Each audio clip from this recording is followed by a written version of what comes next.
Bonsoir, et oui, c'est bien nous, Alex. Salut Alex. Salut Véro, ça va? Ça va bien, comme à chaque semaine quand on se retrouve, et moi, Véronique, les accros du micro.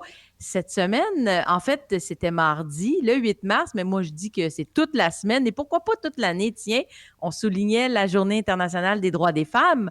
Je voulais simplement ajouter ma voix au concert des revendications concernant l'atteinte de l'équité pour les femmes à tous les niveaux, emploi, salaire, statut, sécurité, représentativité. Continuons et visons un monde meilleur pour toutes et tous. C'était mon petit éditorial de la semaine. Je ne pouvais pas rester coite sur ce si grand et important sujet. Et si, Alex? et si vous Oui? voyez, le son est un peu différent cette semaine, c'est parce que malheureusement, nous sommes à distance. Non, tu n'as pas eu la COVID, loin Non. de là, à cause de ton travail. Et c'est tout à fait normal, mais on ne voulait pas manquer une semaine. On s'est dit, on va le faire à distance, on l'a fait une fois, pourquoi ne pas recommencer? Ben, on l'a fait plusieurs fois pendant le confinement du décembre, janvier, là, Oui. où théoriquement, on était mieux en raison d'Omicron de ne pas se voir. En fait, c'est notre version du télétravail aux accros du micro. Et là, cette semaine, Alex, on est bien en selle pour une émission chargée encore. Oh oui, dans les nouvelles sur le radar, tu vas nous parler de l'équité salariale homme-femme. Moi, je vais vous parler du paquebot Felicity Ace. Ta chronique cette semaine, c'est le défi 7 jours de l'amour. Est-ce que c'est pour raviver la flamme? Vous le saurez bientôt. Et c'est une partie en deux parties. Ne manquez pas la semaine prochaine pour la conclusion. Cette semaine, petite discussion. Quand l'essence vide le portefeuille. Oui, en ce moment, l'essence coûte extrêmement cher. Nous allons en débattre. Ma chronique sera sur le déménagement parce que oui, la fin de semaine dernière, j'ai déménagé le beau-frère qui sera suivi de notre nouvelle insolite par Véro. Bienvenue aux accros du micro.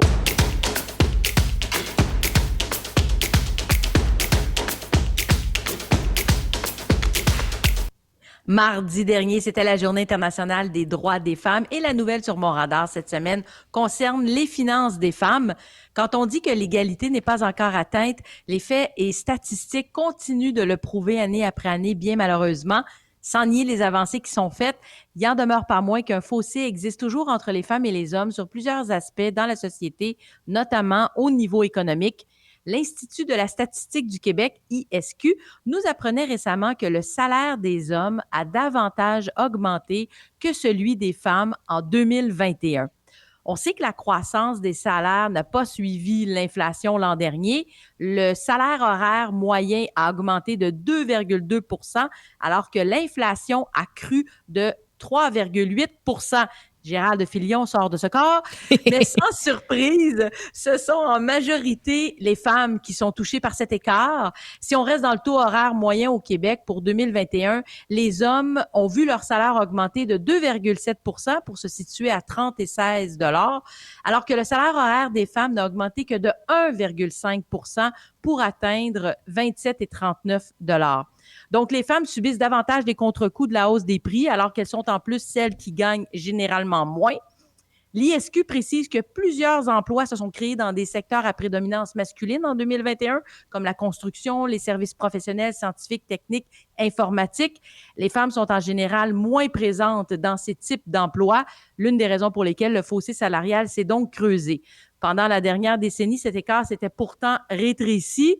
Espérons que cette situation n'était que circonstancielle due à la pandémie, parce que la pandémie, elle commence à avoir le dos large pas mal. Ah oui, c'est très scandaleux quand même qu'en 2022, on soit encore là, mais bon, moi, cette semaine, je vais te parler du Felicity Ace, qui est un navire qui partait de l'Allemagne pour se rendre aux États-Unis, du groupe Volkswagen, les voitures. Tu sais qu'en ce moment, avec la pandémie, il manque de voitures, hein, littéralement.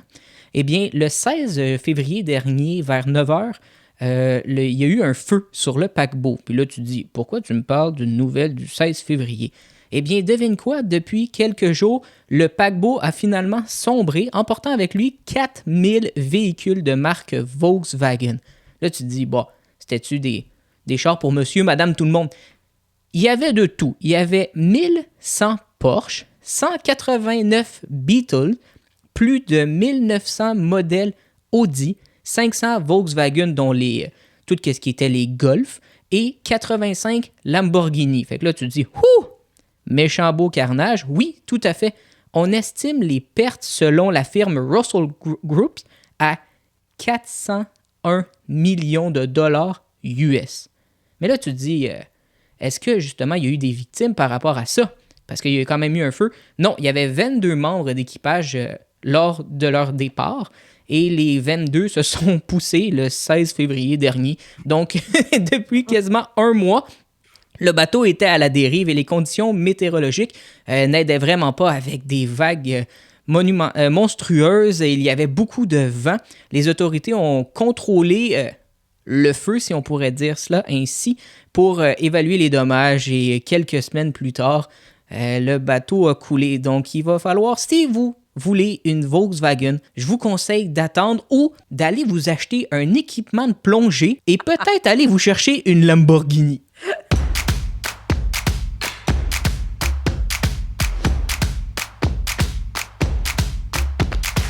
Première partie de 2 de ta chronique, Véronique. La chronique s'intitule « Le défi 7 jours de l'amour ».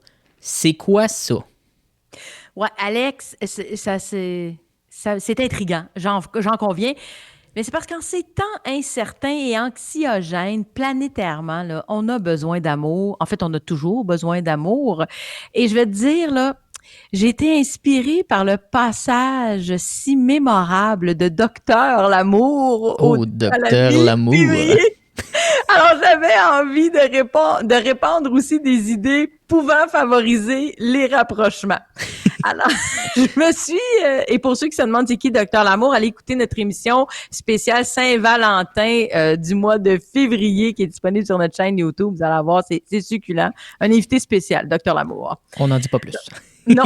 Alors, je me suis abonnée au 7-Day Love Challenge. On pourrait traduire ça par défi de l'amour sur 7 jours, à ne pas confondre avec le magazine 7 jours, envoyé sous forme d'infolettre par courriel par le New York Times. Donc, une semaine où on reçoit une activité quotidienne qui favorise la connexion avec sa ou son partenaire de vie. Et là, on nous dit que les défis sont créés pour être amusants, qu'ils ont des bases scientifiques et qui devraient permettre de renforcer les liens amoureux. Comme je n'ai pas du tout, moi, dans ma vie en ce moment, de partenaire, je me suis lancée dans ce défi tout de même par pur altruisme afin de le partager à vous tous, mes amis et auditeurs chéris. Alors, Alex, toi, futur marié 2022, prends des notes. Parfait, je note. Il faut que ça soit amusant. Oui, bien sûr. Oui, il y a rien de lourd, là, tout de même, là. Vous allez voir. Alors, cette semaine, comme tu disais, c'est la partie 1. Je vais vous donner environ 3, je vais essayer d'en donner 3 sur 7 à faire, des défis. Et ça, on n'oublie pas, c'est 1 par jour. Et la semaine prochaine, je vais compléter avec les 4 derniers défis, 7 jours pour l'amour. Je pense que j'ai changé. Tantôt, j'ai dit défi de l'amour sur 7 jours. En tout cas, les mots importants de la phrase, compris.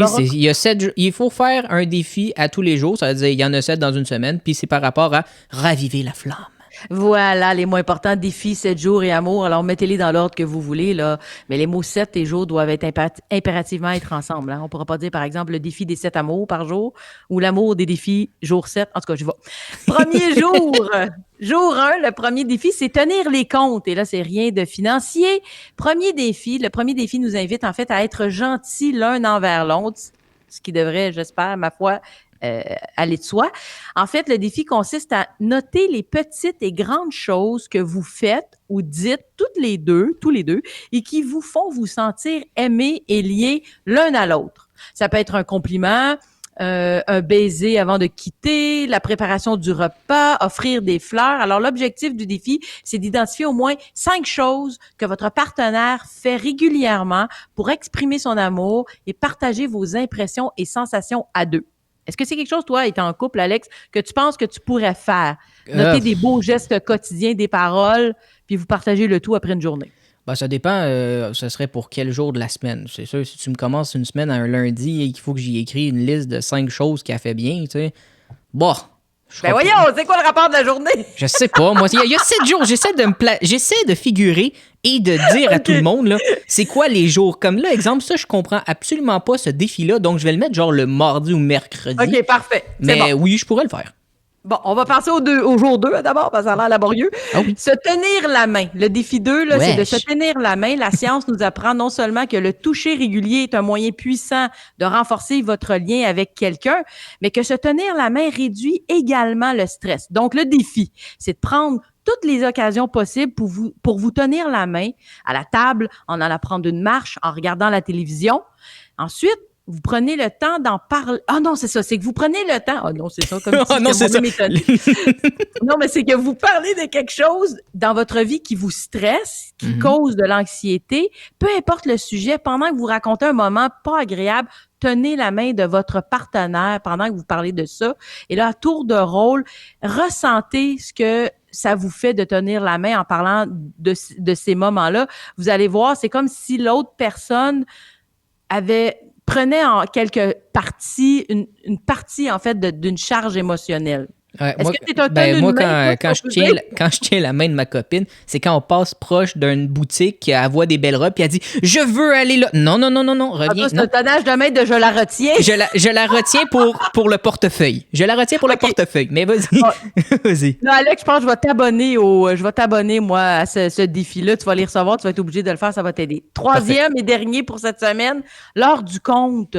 On dit que de lire à voix haute en temps normal favorise la mémorisation de ce qu'on est en train de lire, mais la lecture à haute voix peut également enrichir votre relation. Donc, le défi du jour 3, prenez le temps de trouver un texte, peu importe c'est quoi, un extrait de livre, un magazine, une histoire préférée, un poème, n'importe quoi, et lisez-le à votre complice. Trouvez un moment propice, calme, pour lire votre sélection. Et vous allez être surpris de constater à quel point il est agréable de se faire lire quelque chose par quelqu'un et aussi de lire à voix haute à quelqu'un. Et là, écoutez pas juste les mots, concentrez-vous sur la voix de votre partenaire et ressentez ce que ça vous fait. Vous voyez, moi, juste d'en parler, je me sens déjà mieux.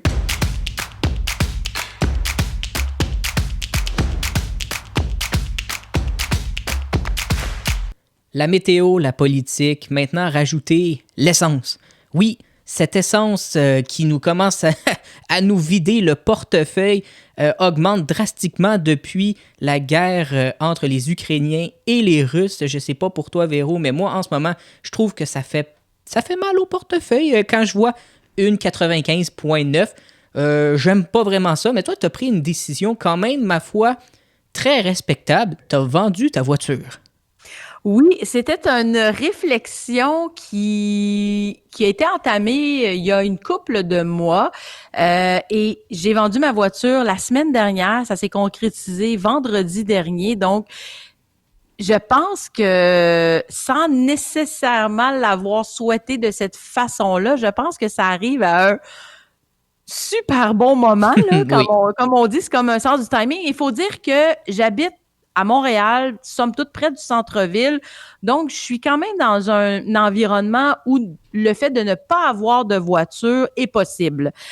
C'est sûr qu'il y a plein d'autres options qui s'offrent à moi. Et, autre petit point, parenthèse, ça fait pas si longtemps dans ma vie que j'ai une voiture à moi. Moi, j'ai eu une voiture, cette voiture-là, ça fait seulement 4 ans. Avant ça, j'ai toujours été sans voiture. J'avais un scooter pour 6 mois 6 mois par année. Donc, j'ai toujours été habituée de oui, j'avais accès à des voitures, mais une voiture personnelle, individuelle, c'était ma première. Et là, je m'en suis départie.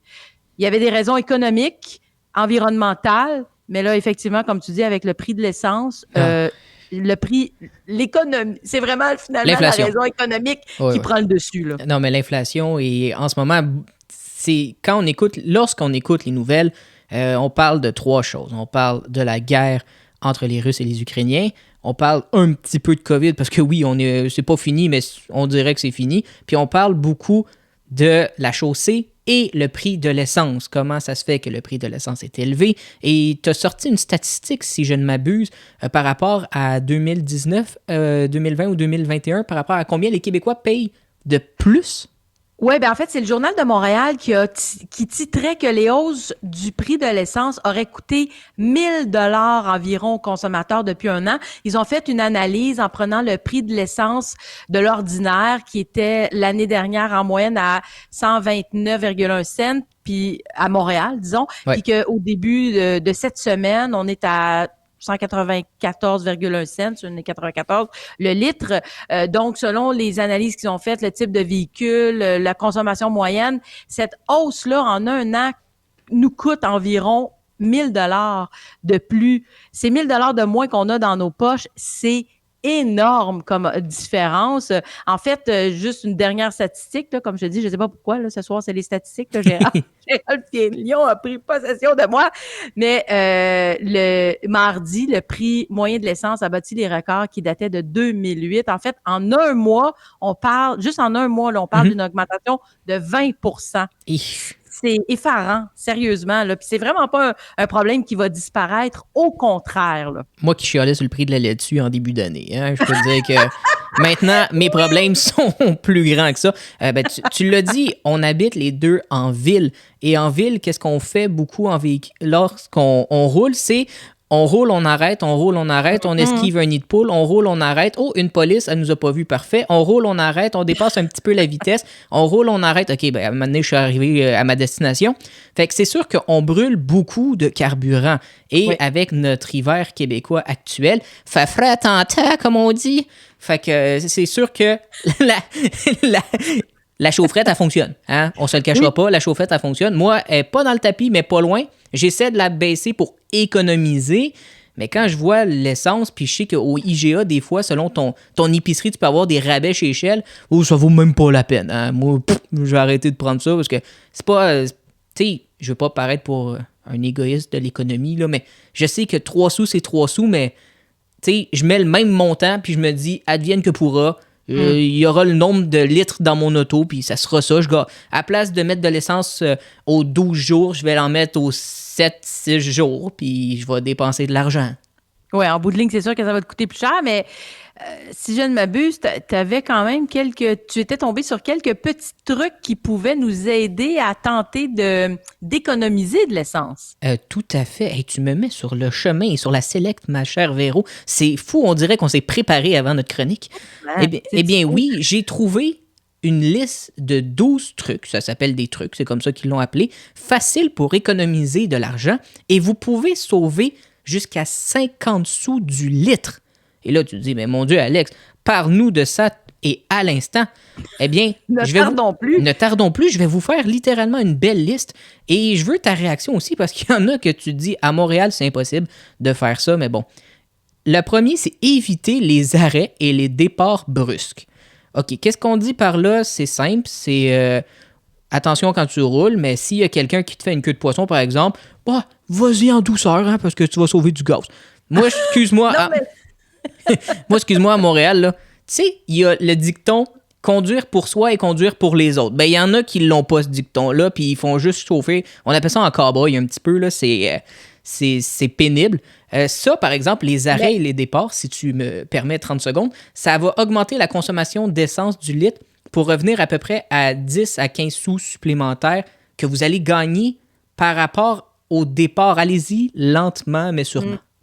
Bien, c'est ce qu'on appelle, si je ne m'abuse, l'éco-conduite. Oui. L'accélération et le freinage en douceur. Donc, très bon point que ça c'est accessible à tout le monde. C'est accessible à tout le monde, mais à Montréal, désolé, ça se peut pas. À Montréal, en fait, ce qu'on peut éviter, c'est que souvent, là, sur des coins de rue ou des boulevards, les gens, là, mettons, tu te situes au centre ou à gauche, là, puis là, il y a quelqu'un qui vient se mettre à droite pour tenter de partir beaucoup plus rapidement puis dépasser, ben ça, visiblement, c'est pas une éco-conduite, là. Non, tout à fait. Mais bref. Le deuxième point est un peu dans la même veine. C'est il faudrait conduire lentement et respecter les limites. Et là, il nous donne une situation. Alors, si, imagine, tu roules sur l'autoroute, la limite est de 100 km/h, qui roule à 100, pas grand monde. Bon, bref, si tu dépasses que de 8 km/h, savais-tu que tu payes ton litre d'essence de 5 à 6 sous de plus? Donc, il faut vraiment respecter les limites. Mais moi, je me dis, si je respecte la limite, il y en a beaucoup qui vont me dépasser puis me regarder en étant vraiment lent. Je sais pas si c'est juste moi, mais je trouve que le monde veut aller vite. Mais là, dans l'exemple, on parle de 8 km. Là. Ça veut dire rouler 108 sur une autoroute. Là. La moyenne est pas mal de 110, voire 100. Ouais. Ça va, mais... Ben oui. Mais je sais pas, toi, par rapport à ça, est-ce que tu penses vraiment que respecter les limites, ça te fait sauver plus dans ton Ben, cas? j'aurais pas eu tendance à penser ça. Non. Ben, c'est sûr que plus tu roules vite, j'ai l'impression que tu dois brûler plus d'essence, là. Ben, Mais c'est un en 1 même plus 1 temps, égale 2, là, ça.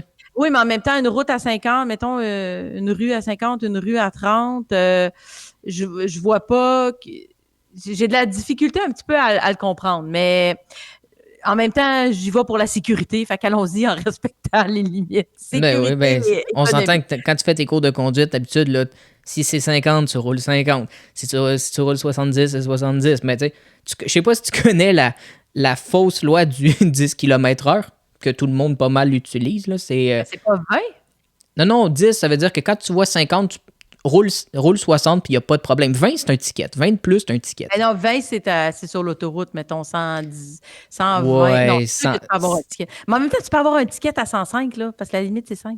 Je veux dire, si ouais, c'est ça. t'as pogné un policier vraiment chiant, là, littéralement, ou une SQ. C'est plus une SQ qu'un policier. Là. Mais non, moi, 105, moi, je pense que je le conteste. Mais bon, on n'est pas là Bon, pour faire l'avocat du diable. Là. non, allons-y. Troisième façon Troisième de truc tenter d'économiser de l'essence. c'est éviter que le réservoir soit trop vide. Parce que lorsqu'on conduit avec un réservoir quasi vide, l'efficacité énergétique est moindre. Ça, je l'ai appris. J'étais comme, je sais que Vraiment. on m'a déjà dit, surtout en hiver, ne roule pas avec un niveau d'essence bas pour pas que ça gèle. Mais je savais pas que ça avait un impact aussi énergétique Moi sur non le plus. moteur. On apprend. Intéressant. Il faut pas oublier le bouchon du réservoir. Celui-là, je l'ai trouvé quand même très drôle. Là. C'est fermer votre bouchon parce que sinon, il va avoir, ça favorise l'évaporation de l'essence. Mais tu sais, on s'entend que Ben là, moi, il me semble que après que j'ai fini de mettre de l'essence, je mets mon bouchon. Là. Celui-là. généralement, ça devrait bien aller. Il faudrait magasiner votre essence en milieu de semaine, car selon une étude, le mardi soir et le mercredi matin sont les meilleurs moments pour aller faire le plein d'essence, tandis que c'est prouvé et démontré que le prix de l'essence augmente les jeudis, vendredis, samedis et dimanches. Ben oui, là où la plupart des gens se Ben, déplacent davantage. Moi, je te dirais que le mardi soir et le mercredi matin, l'essence est le même prix que toute la semaine. Fait que Ben, s'il y a des études qui ont fait des analyses qui disent qu'il y a des moyennes, ça serait curieux. Prenons la peine Ah, c'est sûr, c'est sûr. Moi, le moi, je vous remarquer. dis, c'est des trucs faciles pour économiser. Et les prochains, c'est pas mal. Je vais les mettre ensemble avant d'avoir ton ressenti parce que, selon moi, ils sont pas mal pareils. Là. C'est choisissez votre station-service. Ben, on s'entend que il y a plusieurs compagnies, mais c'est un grand monopole, l'essence, surtout au Québec. Là. Fait que cela, je pense pas que si tu choisis un Ultramar au lieu d'un SO ou d'un Petro-Canada, ça va faire une grosse différence. Même au contraire. Sinon, c'est utiliser le programme récompense. Ben, tout dépendant de la station que tu choisis, il y en a qui offrent des récompenses. Comme j'ai dit, Shell est avec IGA. Et Ultramar, je sais qu'ils sont avec CIBC, que tu peux connecter tes cartes et avoir un rabais. Et aussi, voyager léger. Oui, de ne pas avoir trop de choses dans votre véhicule ou une boîte là, sur le toit, des supports à vélo, des ci, des ça. Là, ça a l'air Moi, que ça. quand je l'ai lu, je pensais qu'il fallait aller aux toilettes avant, être léger de Ah, l'intérieur, mais bon, bref, à ce qui paraît, je suis pas dans le bon terme. non, c'est pas. Eh, Seigneur. Mais ce sont tous des bons trucs, Ce sont Alex, tous des bons honnêtement. trucs. Quand on a un véhicule et qu'on n'a peut-être pas le choix, mais c'est sûr que nécessairement, il y a d'autres options qui s'offrent à nous. Puis je pense que plus on va avancer dans le temps, plus ces options-là devront être utilisées. Les autopartages, les transports en commun Oui. ou de faire du covoiturage. On dirait qu'on revient en arrière, mais plus ça va, plus finalement, il faut retourner à ces options-là, finalement. Il faut retourner et juste si tu me donnes 30 secondes, je vais compléter très rapidement. Il faut que les pneus soient bien gonflés, qu'on vérifie notre niveau d'huile. Il faut éviter de multiplier les escalades. Ça, ce qu'ils veulent dire par là, c'est quand on démarre un moteur à froid puis qu'on le ferme après même pas 2-3 minutes. Laisser rouler un petit peu.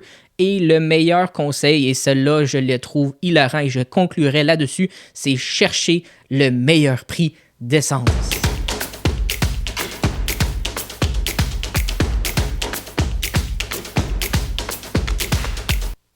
Alex, le cœur sur la main, l'âme charitable, tu es toujours disponible à aider ton prochain. Encore cette fin de semaine, tu as aidé un membre de ta famille à déménager. T'as oublié? T'es vraiment généreux parce qu'il y a quelque chose qui est à un moment donné lourd dans la vie, c'est bien déménager. Ah oui, tu as oublié, tu ne tueras point. Hein. Écoute, parlons biblique littéralement. Allons là. Non, pas vrai. Nous allons parler de déménagement car oui, le week-end dernier, j'ai déménagé le frère de ma copine. Et là, tu te dis, ah, c'est cool. Est-ce que ça s'est bien passé, tout ça? Je sais qu'on ne s'est pas vraiment beaucoup parlé cette fin de semaine parce que je t'avais dit que j'allais être occupé. Eh bien, dis-toi que ce fut en 2 temps. Comme je pourrais dire ça, c'est en 2 temps. Moi, je suis avec ma copine depuis bientôt 5 ans. Je la connais depuis 7 ans. J'ai déménagé son frère 3 fois dans ce laps de temps-là. Là, Quelle générosité. Oui. Quand il est parti de Montréal-Nord pour aller à Laval, quand il est parti de Laval pour aller à Bois-des-Filions, quand il est parti de Bois-des-Filions pour retourner à Laval. C'est le fun, on a fait son parcours. Bon, on le salue.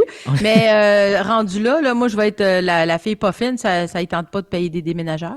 Ben, il y a un père, il y a un je suis quoi déjà? Ben, le chum de sa sœur. Ouais, le beau-frère. Hey, j'ai oublié le mot beau-frère. Bref, ça va vraiment pas bien, mais c'est pas grave. Pas grave, je suis le beau-frère. Mais par exemple, moi, mon beau-frère, comme je pourrais te dire, là, il n'a pas été très, très généreux. Parce que je sais pas si tu as déjà fait des déménagements, toi. Oui, puis je veux plus en faire. Là. La dernière que j'ai faite, c'était le dernier. Merci, bonsoir. On s'entend qu'il y a... Appelez-moi plus. Il y a une tradition lors des déménagements, que ce soit le midi ou le soir. Et je parle bien évidemment de la... Pizza! Tout à fait! De la pizza, moi. Et oui, la personne qui déménage doit paye le souper ou le dîner qui est habituellement la pizza. Eh bien non, mesdames et messieurs, je n'ai pas eu le droit à ce festin délicieux. Quelle horreur! Mais quelle horreur, je sais. En plus, je l'ai aidé à déménager. Je me suis dit qu'il aurait pu me payer une petite pizza. Ben non. Ben c'est bon. Pas grave, on l'aime pareil. Là, je niaise avec ça. Mais non, nous, on a fait la partie du samedi. Puis là, tu dis, pourquoi la partie du samedi? Parce que le vendredi, lui et son père ont déménagé il s'est acheté des nouvelles fournitures. Hein? Fait qu'il fallait qu'il aille des nouveaux meubles. Des nouveaux meubles, commodes, lits, base de lit, matelas, etc. Donc, le vendredi, c'était cela. Et les boîtes de vêtements. Tandis que le samedi, c'était les gros morceaux. Les sofas, les meubles de télévision, les électroménagers. Non, ça c'est le lundi. Il les a achetés neufs. Fait qu'il y a quelqu'un qui les a livrés, lui, quand même. Quand même, je suis pas gêné. Ouais, c'est un déménagement en 3-4 jours. Mais là, où est-ce que ça commence à venir me chercher? Puis ma copine, elle dirait la même chose. Salut Sophie. On a dû monter une commode pour enfants. Puis là, tu te dis, mais quoi? C'est quand même facile. C'était quelle marque? Ikea, Canadian Tire, quoi? C'était du Ikea. Et pour une des rares fois, savais-tu que Ikea n'ont pas seulement des meubles avec des Allen keys, mais bien, il faut des tournevis sur certains d'entre eux. J'ai été pas mal surpris. Parce que moi, chaque fois que j'ai monté du Ikea, j'ai toujours eu besoin que d'un outil, un Allen key. Là, Quand on achète plusieurs meubles, on finit par en avoir 82 Allen key. Oui, puis en vérité, ils sont tous pareils. Hein, on ne se le cachera pas.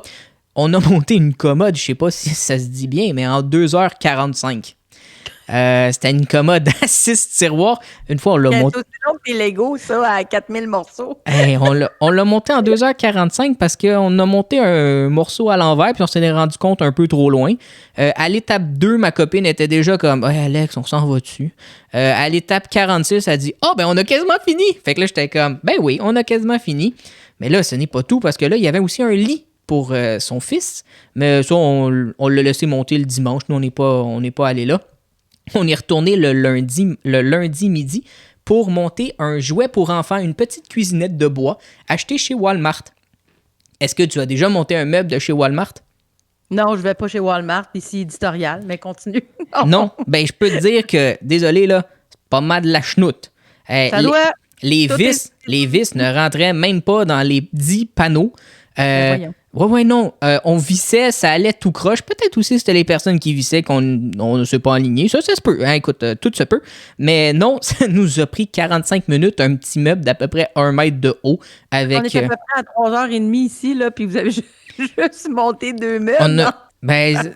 On a été surpris nous-mêmes. Là, Sophie, elle disait, bon, regarde, on s'en va. Puis j'étais comme, là, on est à l'étape 6 sur 18. Là, il en reste pas gros. C'était pas mal long. Puis encore une fois, on n'a pas eu de la pizza non plus ce jour-là. Fait que moi, cette fin de semaine, j'ai été fâché. Mais j'ai pas été fâché parce que, justement, mon beau-frère, il y avait trop de stock. Non! J'ai été fâché parce qu'il a brisé la tradition. Je n'ai pas eu le droit à ma pizza au pepperoni fromage et à un bon Coke Diète.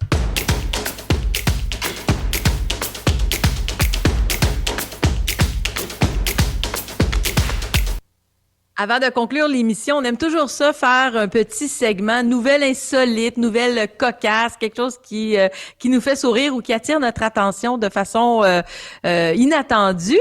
On dit toujours que la vie va vite, en tout cas moi je le dis, et qu'on prend plus le temps de prendre le temps. Encore là, c'est peut-être juste moi qui dis ça, mais avec les 2 dernières années où les contacts humains ont été réduits à presque zéro, certaines personnes ont souffert de la solitude. Et il y a un supermarché à Nantes, dans l'ouest de la France, qui a trouvé une façon de remédier à cette solitude. Ils ont instauré la Blabla caisse. Et comme son nom l'indique, c'est une caisse qui est dédiée aux clients pas pressés et qui veulent jaser. Un panneau mentionne très clairement, ici, on prend son temps. Pour certaines personnes, c'est la seule occasion de voir du monde, alors le temps est vraiment mis au contact humain. Et là, l'idée du supermarché, c'était de créer un lien de proximité, de renouer avec la clientèle et contrer la perte du lien social. Et là, les employés se relaient au courant de la journée, volontairement, pour aller discuter avec les clients, tout en passant les articles à la caisse. Mais je trouve l'idée formidable. Ben, c'est formidable, mais en même temps, on s'entend, enlève le mot lenteur et qu'on prend notre temps, puis on s'entend, c'est une caisse régulière au Québec, là. Ben non, parce que tu prends-tu vraiment le temps de jaser avec le caissier ou la caissière, puis de pas être stressé par rapport aux gens qui sont derrière puis qui attendent? Pense pas. Moi, j'ai travaillé pendant 5 ans dans une épicerie en tant qu'emballeur et je peux te dire qu'il y a 2 jours dans la semaine où est-ce que oui, il y avait vraiment du monde qui s'en foutait s'il y avait bien des clients derrière eux. S'ils voulaient jaser avec la petite caissière, parce que c'est comme ça qu'ils l'appelaient, ben ils jasaient. Et ça, je vais vous mettre l'eau à la bouche parce que c'est la semaine prochaine. On a déjà notre conversation de la semaine prochaine, c'est les métiers que nous avons faits dans notre vie jusqu'à présent. On s'entend, tu as un petit peu plus d'expérience que moi, mais je vais te surprendre avec certaines longévités peut-être à mon âge, avec des emplois que j'ai occupés que malheureusement maintenant je n'occupe plus. Et je crois que ça va faire un bon segment. Oui, plein de surprises, plein de choses à découvrir. On va apprendre à se connaître aussi à travers ça parce que je vais être bien curieuse de savoir quel type d'emploi tu as occupé et moi, ce que je vais partager aussi. On va en apprendre beaucoup. C'est ce qui complète l'émission de cette semaine. On vous remercie énormément d'avoir été à l'écoute. Encore une fois, on vous invite à vous abonner à notre chaîne YouTube si c'est pas fait. On a franchi cette semaine le cap des 3000 abonnés. On est super contents. On vous remercie. Le projet avance. On est complètement comblés par ça. Alex, que dire de plus? Que dire de plus? Les mots m'échappent. Sans vraiment publicité, on s'entend 3000 personnes qui nous suivent et aussi on vous voit dans les vues de nos émissions. Ça nous touche, ça nous fait chaud au cœur. Puis je vais conclure avec ma phrase fétiche du on se donne rendez-vous, même heure, même poste, la semaine prochaine. Portez-vous bien. Bye bye.